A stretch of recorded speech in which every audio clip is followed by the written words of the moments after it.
Action, action, action. Action, Pakistan. We are different from the Hindus in every possible aspect of life.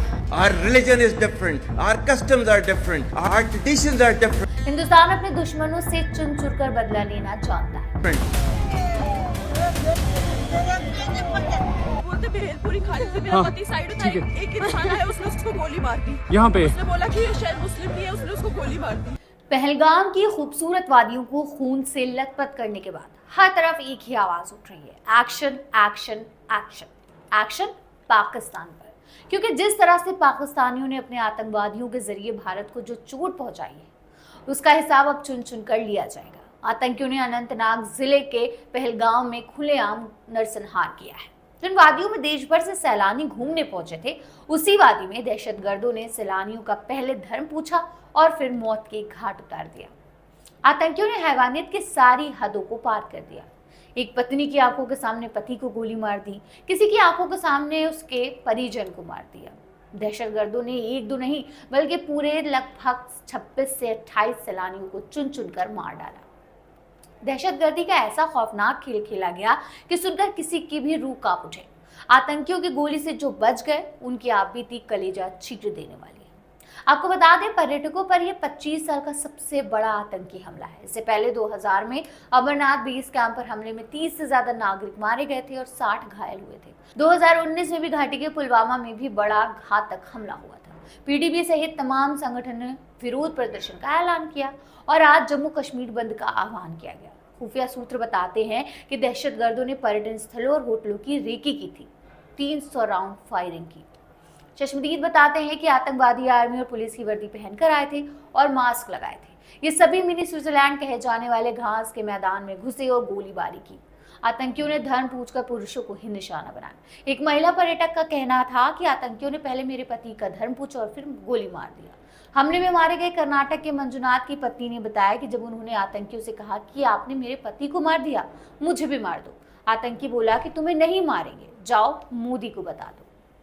सोचिए, मोदी से किस कदर की नफरत करते हैं पाकिस्तान में बैठे आतंकी और उनके सरगना। खैर, पाकिस्तान ने जो कुछ करना था उसने अपने आतंकवादियों की बदौलत कर लिया, लेकिन अब बारी है हिंदुस्तान की। हिंदुस्तान अपने दुश्मनों से चुन चुन कर बदला लेना जानता है और इसकी कवायद शुरू भी हो चुकी है। भारत ने पाकिस्तान पर 5 बड़ी डेमोक्रेटिक स्ट्राइक की है। डेमोक्रेटिक स्ट्राइक हम क्यों कह रहे हैं, चलिए आपको बताते हैं। पहला फैसला, सिंधु जल संधि सस्पेंड। राष्ट्रीय सुरक्षा पर फैसला लेने वाली देश की सर्वोच्च संस्था सुरक्षा मामलों की कैबिनेट समिति ने पाकिस्तान के साथ दशकों पुरानी सिंधु नल संधि को अनिश्चित काल के लिए निलंबित कर दिया। इसके साथ ही सिंधु नदी और इसकी सहायक नदियों झेलम, चिनाब, रावी, ब्यास और सतलुज में पानी की सप्लाई बंद कर दी जाएगी। ये नदियां पाकिस्तान के लिए पानी की सप्लाई करती हैं और उसकी जरूरतों को पूरा करती हैं। ये फैसला पाकिस्तान के ऊपर कड़ा प्रहार है, क्योंकि इससे पाकिस्तान में करोड़ों लोगों के लिए पानी की किल्लत पैदा हो जाएगी। पाकिस्तान बूंद बूंद के लिए तरसेगा। दूसरा फैसला, अटारी बॉर्डर बंद। भारत और पाकिस्तान के बीच मौजूद अटारी बॉर्डर चेक पोस्ट को बंद करने का फैसला किया गया है। इस फैसले के बाद भारत पाकिस्तान के बीच लोगों की आवाजाही बिल्कुल बंद हो जाएगी। जो लोग वैध प्रमाण पत्र के साथ सीमा पर कर चुके हैं, वो 1 मई 2025 से पहले इस रास्ते से वापस आ सकते हैं। तीसरा फैसला, एसपीएस वीजा स्कीम खत्म। सार्क एग्जम्पशन स्कीम वीजा के तहत पाकिस्तानी नागरिकों को भारत की यात्रा करने की इजाजत नहीं दी जाएगी। पाकिस्तान नागरिकों को अतीत में जारी किए गए किसी भी एसपीएस वीजा को रद्द माना जाएगा। एसपीएस वीजा के तहत भारत में मौजूद किसी भी पाकिस्तानी नागरिक के पास भारत छोड़ने के लिए सिर्फ 48 घंटे का समय है। चौथा फैसला, पाकिस्तानी उच्चायोग के सलाहकारों को छोड़ना होगा भारत। नई दिल्ली में पाकिस्तानी उच्चायोग में रक्षा या सैन्य अधिकारी, नौसेना और वायु सलाहकारों को अवांछित व्यक्ति यानी पर्सोना नॉन ग्रेटा घोषित किया गया है। उनके पास भारत छोड़ने के लिए 1 हफ्ते का समय है।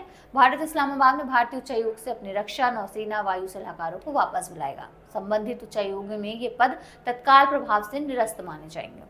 सर्विस एडवाइजर्स के 5 सपोर्ट स्टाफ को भी दोनों उच्चायोग से तत्काल वापस बुला लिया जाएगा। पांचवा फैसला, उच्चायोगों की संख्या घटेगी। उच्चायोगों की कुल संख्या को मौजूदा 55 से घटाकर 30 किया जाएगा, जो 1 जुलाई 2025 तक और अधिक कटौती के जरिए किया जाएगा। खैर, आपको जानकर तसल्ली होगी कि इन 5 डेमोक्रेटिक स्ट्राइक के बारे में सुनकर पाकिस्तान के होश उड़ गए।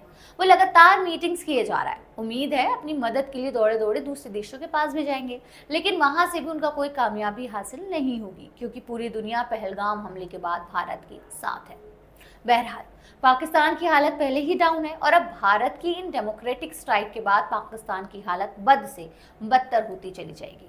और हो भी क्यों ना, जैसी करनी वैसी भरनी। वैसे पहलगाम हमले के बाद कश्मीर में क्या क्या नुकसान होने वाले हैं, चलिए इस पर भी बात कर लेते हैं।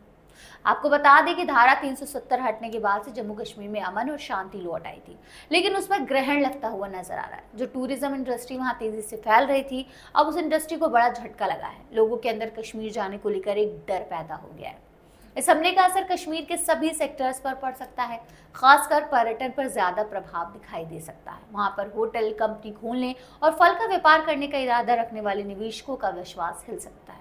इससे सालों की मेहनत के बाद वापस स्थिर हुई कश्मीर की आर्थिक प्रगति पटरी से उतर सकती है। इतना ही नहीं, कश्मीर के लोगों की इनकम पर भी गहरा असर दिखाई पड़ सकता है। तो मतलब साफ है, आतंकियों को ट्रेनिंग देने के लिए पाकिस्तान तो रोएगा ही, साथ ही आतंकियों को अपनी जमीन इस्तेमाल करने की इजाजत देने के चलते कश्मीर भी रोएगा। वैसे आपकी क्या राय है? आप किस तरह की कार्रवाई चाहते हैं? हमें अपनी राय कमेंट में बताइएगा।